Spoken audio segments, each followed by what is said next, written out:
Секој пратеник да има задолжително само македонско државјанство. Предлог законот со кој се забранува народните избраници да имаат двојно државјанство влезе во собраниска процедура по скратена постапка со 77 гласа за и 8 против. Подносители се 5 мина пратеници од ВМРО-ДПМН, за кои опозицијата обвинува дека имаат бугарски пасоши.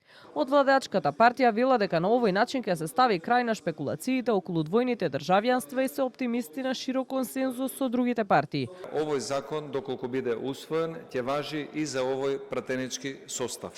Односно, оние пратеници кои што имаат двојно државјанство нема да можат да бидат пратеници во собранието на Македонија. Сметаме дека ваквиот начин на подигнување на критериумите ќе зголеми и лојалноста не само кон собранието, туку и кон државата, а исто така сметаме дека ова може да биде и повод и мотив за други институции да се размисли, да се примени овој принцип на номинирање, избор или кандидирање за повисока државна функција. СДСМ ке гласа, но сепак има забелешка. Лидерот Филипче најави дека ќе интервенираат амандмански за да важи и за сите избрани и именувани функционери.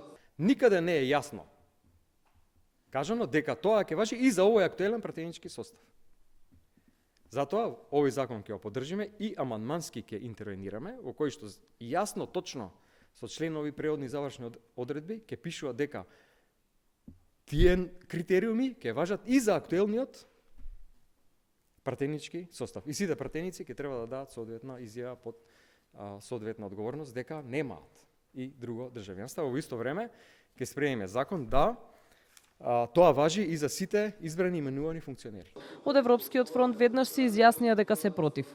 Немаме обврска да даваме поддршка на парламентарното мнозинство. Сите предлог закони ги носат на скратена постапка без да даваат можност истите да можат да се разгледуваат детално и да се дава придонес во однос на тоа што опозицијата сака да придонесува, така да нашиот став е дека нема да ги поддржува.